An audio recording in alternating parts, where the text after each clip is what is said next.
I have a bit of a confession to make. When I very first saw this episode, all the way back in the day, it pissed me off. And I'll be honest about that. It was just like, "Ugh, what the hell?" When I rewatched it, I liked it a lot more. When I rewatched it with analysis mode on, it pissed me off again. But not quite in the same way. Or rather, for exactly the same reason, but not in the same manner. And I'm not making any sense, so I'm just going to keep going.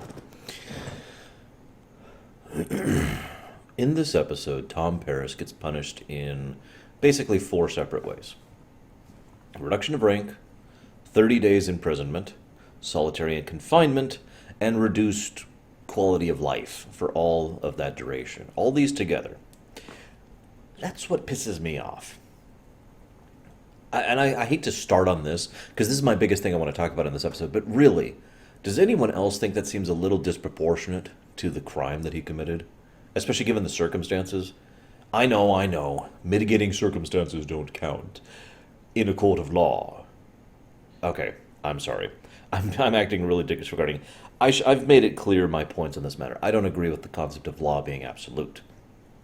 I've always felt that law is a good set of guidelines for normal circumstances. When you go into unique circumstances, or circumstances that are the exceptions, that's when the law ceases to really apply, and the spirit of the law, rather than the letter of the law, starts to be the mattering point. That's been my perspective. It's just my perspective, not right or wrong. But my point here is, how many other crew members have violated Janeway's orders in this fashion to accomplish this? Tuvok did that. So did B'Elanna. So did Seska. Although Seska doesn't quite count. Harry has and will again. Let's see, who else? Chakotay, he did that once. I think that's everyone, maybe. Seven has a couple times. I guess that's valid. My point is, of all of these, this is like the second most disproportionate punishment that Janeway doles out. And I say second because actually later in this season, she will be very punishing towards another crew member for a very minor slight. I'm referring to the episode The Disease, for anybody curious. Now, the really weird thing is, on analysis mode, this is how this changed. I think this is part of Janeway's character arc. Now, as we've already established, Janeway's character arc was done by Kate Mulgrew. Not the writers, not the producers. But that's still valid, right? As I discussed all the way back in the episode 9, that is still a valid interpretation, as is our interpretation of the character. And I know I can say our easily because many people, including several of my viewers, had the same interpretation without us collaborating beforehand. And we're all just like, yeah, we totally agree on that point. I think this is Janeway showing how bad of a captain she is, to be blunt. Showing how much she is losing her capacity to be a captain, to maintain order. She feels like she's losing control, or she feels like she has to make the hard decisions. I actually know what that feels like personally. Feeling like you have to make the hard decision, so you automatically lean towards the hard decision, even if it's not actually called for, or it wasn't the best decision of the circumstances. I do know what that feels like. I'm sure several of you do as well. And I feel like that's what Janeway did here. I must punish Tom in a cruel and unusual punishment. And I'm just going to say that. I believe what she did was cruel and unusual. Again, of those 4 things, some combinations, sure. All of those combined, no, that's unkind. I don't want to get too much into this topic, but the human mind, and by consequence any sapient mind in Star Trek, needs input. It needs interaction. We literally require interaction to function, to continue to have sanity. You put someone in an isolation booth for a period of time, the longer it goes, the more they will degenerate into raving madness. The very first episode of The Twilight Zone ever, the pilot, was about this very topic. And there have been studies done since then in real life that completely back up this idea. So to me, isolating someone is a horrible punishment to begin with. It's the kind of thing that, to be blunt, doesn't exist in the Empire, because it's simply considered too cruel of a punishment. It is effectively a form of torture. I know punishment's supposed to be bad, I'm not arguing that, but you are literally torturing someone by doing that. And call me weird, but I'm not a fan of torture.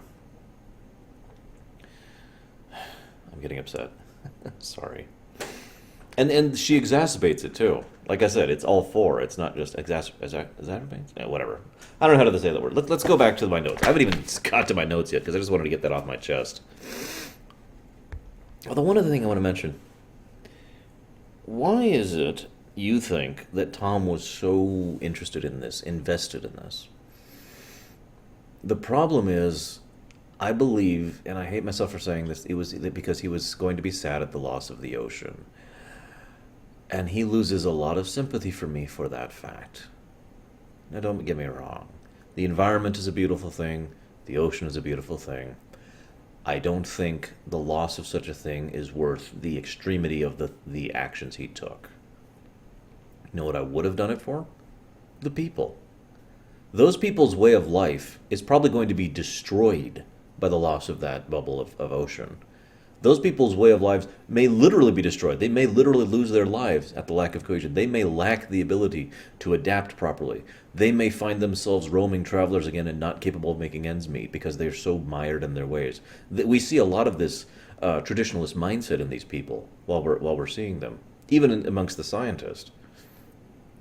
So, in my mind, if Tom had been doing it to save the people, then hell yes, I am fully behind him. 100%. He's not. He makes no reference of that whatsoever, and he repeatedly just says he's here to save the ocean. That makes it a little more gray. Maybe that was done on purpose. I don't know. But it also makes Tom a little bit more difficult to defend. Still think it was a disproportionate punishment, though.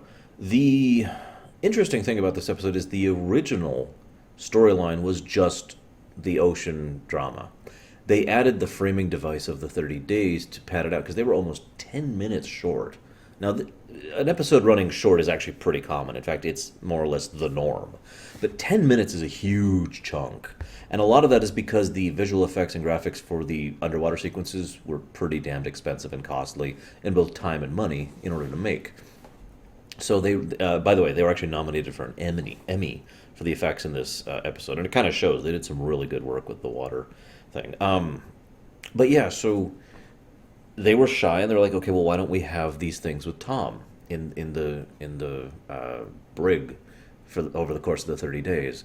And they do some really good stuff with that, and it's funny because that's actually where the story really shines, in my opinion, when we see Tom and how he's reacting to the consequences of his action. I also would like to say that McNeil nailed this episode. He loved doing it. McNeil went on record saying he had an absolute blast with it and really liked the separate sections. He liked being a rebel again, and he liked being a rebel with a cause this time. There's actually a wonderful scene between him and B'Elanna, where B'Elanna admits she's proud of him for having a cause. Something B'Elanna would understand very well, wouldn't she? And I already mentioned the Nami thing, the Emmy thing here. I'd also like to point out there's a pretty good teaser, all things considered equally, because the teaser is just, you stripped of rank events you're in the brig. That's the teaser. It works really well, and it's another one of those instantly catches your attention deals. My first thought was actually, I was reminded of back when Tom was pretending to be doing badly with the crew in order to get himself tossed out. Now, I hate to point this out, but remember back when he was doing that? It was season 1 or 2. I think it was season 2, because it was before Basics. Remember when Tom was actually punched Chakotay? Did he get demoted in rank and given 30 days of solitary for assaulting a superior officer? Now, you could say, well, he was doing it under orders, and that's true. Chakotay didn't know that. Remember? I'll let it go. So, really good teaser. And I already mentioned my thoughts about it being a cruel and unusual punishment. Or really just a cruel punishment. And I also like it how Tom's writing the letter. It's a nice touch because Tom has basically 3 character arcs that go across the whole of Voyager. There's his growing acceptance of responsibility and still trying to make that work with his own desire to do good. I've often said Tom Paris is chaotic good. He is primarily interested in working on his moral compass and doing the best thing he can in the circumstances. He's in many ways a Kirk Light. And so his adding responsibility and long-term thinking to that's that first arc. And he's been going through that and effectively still is for all intents and purposes. The second arc is the B'Elanna arc, the accepting of those responsibilities as well as the adding layer and depth that relationship gave to both him and to her. I've already spoken about that several times. This episode's another good example of how that relationship adds to both characters, as opposed to it just being there for window dressing, so props there. The third character arc, though, is with his father, Admiral Paris. Now, Admiral Paris was actually mentioned all the way back in Caretaker, but has only really been brought up in the Letters Going Home episode since then. He's been mentioned a couple times, but the Letters to Home is where that really came to the forefront. And if you'll remember, at the end of that, Tom didn't actually get a letter from him. He was like, no, I don't want it, I'm going to leave. Well, maybe I do want it, maybe I don't know. And there was this great, wonderful scene between him and B'Elanna about that. And it was amazing, and it was an incredible scene. I already talked about that. But it was a continuation of that arc. This is the next step. The way he said it at the end of Coda was a genuine step forward. It was really good character development, which will actually remain canon because his arc does remain consistent throughout all of Voyager. It will actually reach completion when he finally gets to see and talk to his father, and the two actually finally connect for the first time. Ironically, after having been literally physically separated for many years, or at least a couple of years. But I just like that he deliberately codes the letter, not just to explain himself and to defend himself, but so that his father can understand him a bit better. And there's that unspoken optimism that is left in there. It seems pointless. Tom himself says it's pointless. And yet, there's that little bit of hope he's left with, that someday they might get back to Earth, and someday his father might still be alive by the time they get there to read this message from his son. And I like that. Captain Proton is awesome. That's all I got to say about that. I literally put Captain Proton and a smiley face. I always love seeing more of Captain Proton. I'll be discussing more about why I think that is in The Bride of Chaotica, which is not too long from now. The Delaney sisters. This is technically one of two times we ever see the Delaney sisters. They've actually been mentioned several times, going all the way back to season 1. But they were shown here, finally. They basically were supposed to be shown a second time, and that didn't actually end up happening on camera. I believe that you can find deleted scenes that shows the other thing. I'm not positive about that. My copy doesn't have that. My copies of Voyager don't have that. But I've seen it referenced several times, so I'm assuming it's out there somewhere. Regardless, this is the one and only shot, so there they are, the Delaney sisters. Okay, just wanted to mention it. Let's also talk about the ocean globe. Now, the idea of a rogue planetoid is something that we understand and know in real life, and it's an interesting fictional concept as well. For those of you who don't know what I mean, a rogue planetoid is a planet that has nothing else. It's not part of a system, it's not part of a belt, it's not part of a nebula or any kind of celestial phenomenon whatsoever. It's literally a planet completely on its own.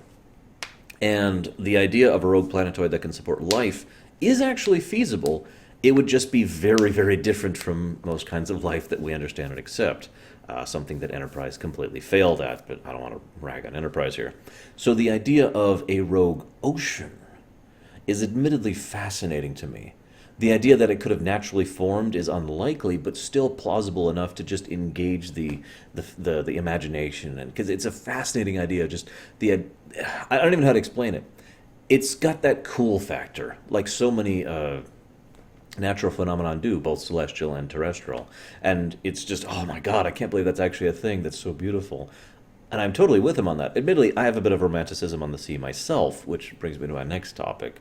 The idea that Tom is very romanticized of the sea, partially because of his childhood, partially because of the way he is. The entire concept of a seaman's life, really, is all about the freedom of it.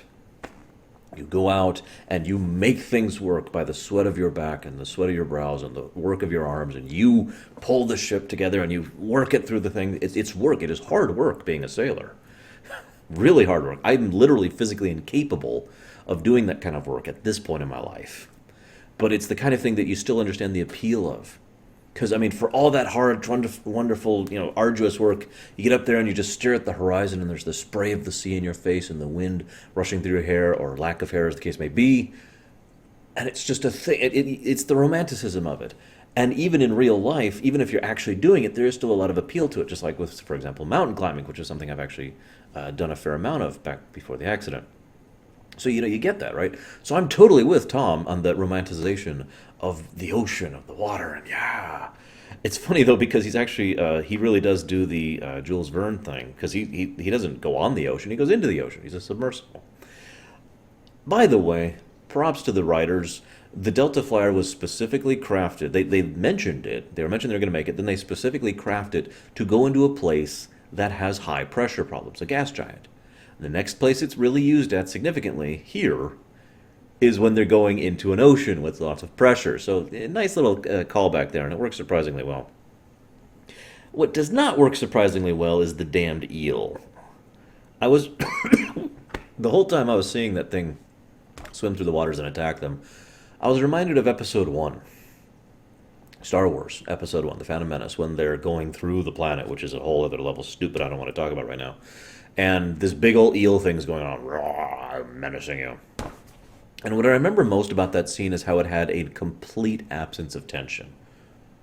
The music was good. John Williams. Good visuals. Industrial Light and Magic. But the actual scene was just, it was yawn-worthy.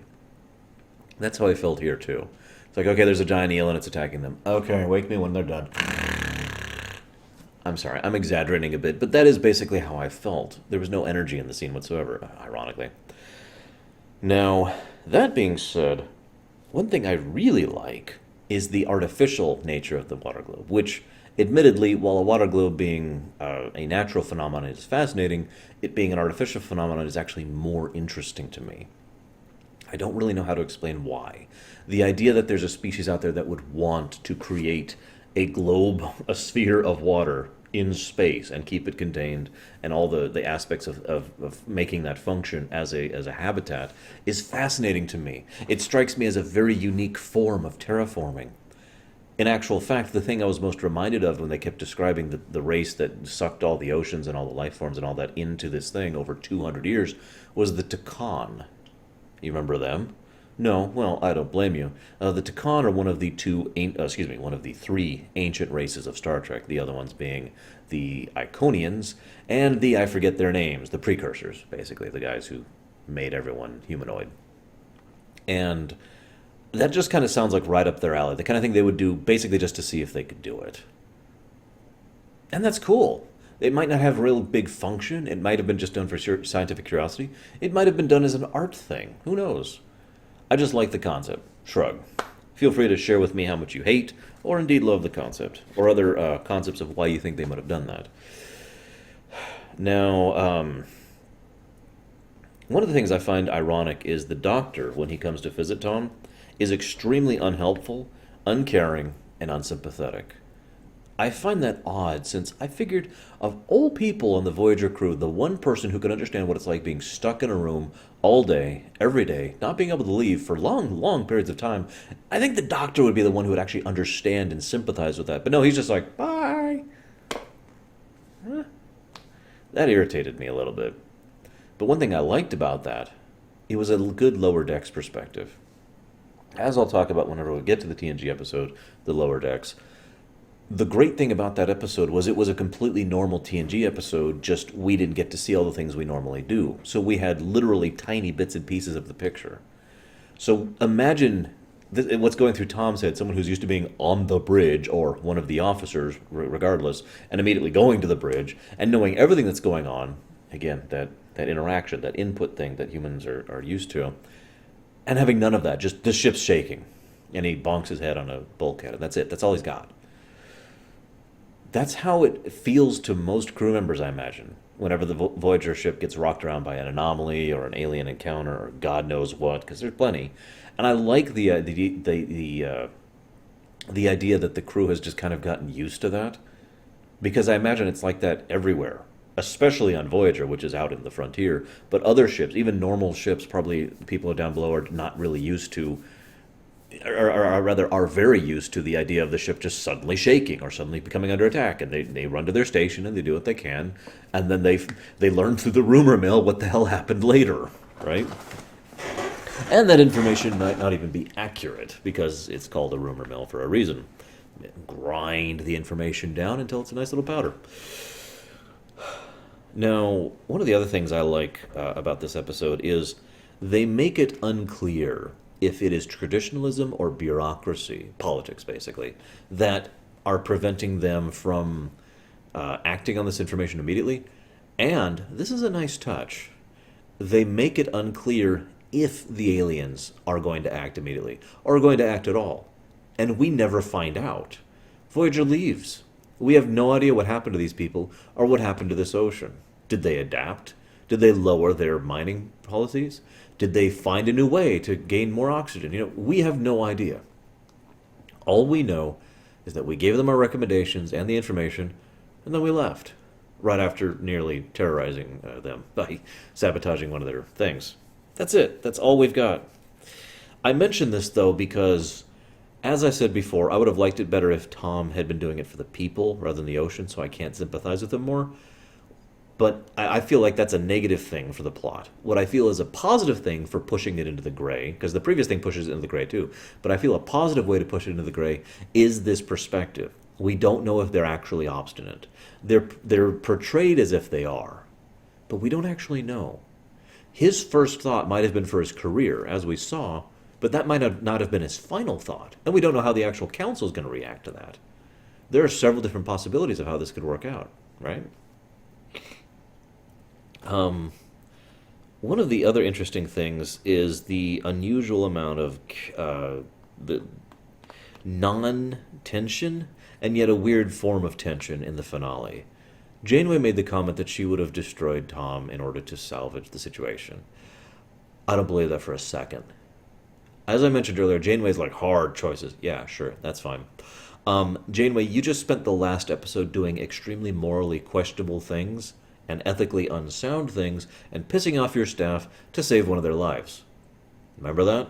Talked a while about it. I don't think you're going to go shooting one of your people just because they're disobeying orders. Disciplining them, yeah, sure, as I mentioned, that's inconsistent with your unique character arc you're going through. But I can't believe you would actually try and fire on with the intent to kill one of your own high-ranking, upper echelon, bridge crew, best pilot, and also the guy who invented and designed the Delta Flyer in his spare time, and also, I'm sorry, I can't even list this guy's accomplishments. Tom has already done so much, and will continue to do so, by the way. That's going to be a continuing trend. There is no way she would have actually shot him, in my mind.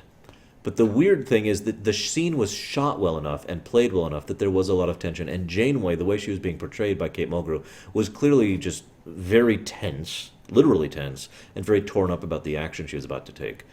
So shooting the missile to ensure that it wouldn't do the sabotage was actually the obvious thing. So it was one of those weird things, because I feel the tension that is there was not from whether or not she will destroy Tom, because that was never in question for me. It was in whether or not he would force her to act, whether or not he would pull back or not. And he didn't. I love the coda. I've already mentioned why I like the coda with regards to the letter, the optimism in that. But the other thing I like about the coda, and again, this is that relationship being done to good thing. B'Elanna and him have a short conversation. It's short, it's brief, it's audio only, and yet in it we get the feelings of just how much these two people care about each other, and you get the impression in her voice and her words just how much she has missed him, how much she's been concerned about him, how much she cares about him. And again, she's probably very sympathetic because B'Elanna probably understands what it's like to be punished for doing something you believe in. That's all I got. Next week, we'll be looking at the final September episode, looks like. Another romance episode, but it's okay. Really, it is. Because it's a good one. I know, no one was more shocked than I that Voyager would do a good romance episode. But here it comes. Next week, Counterpoint.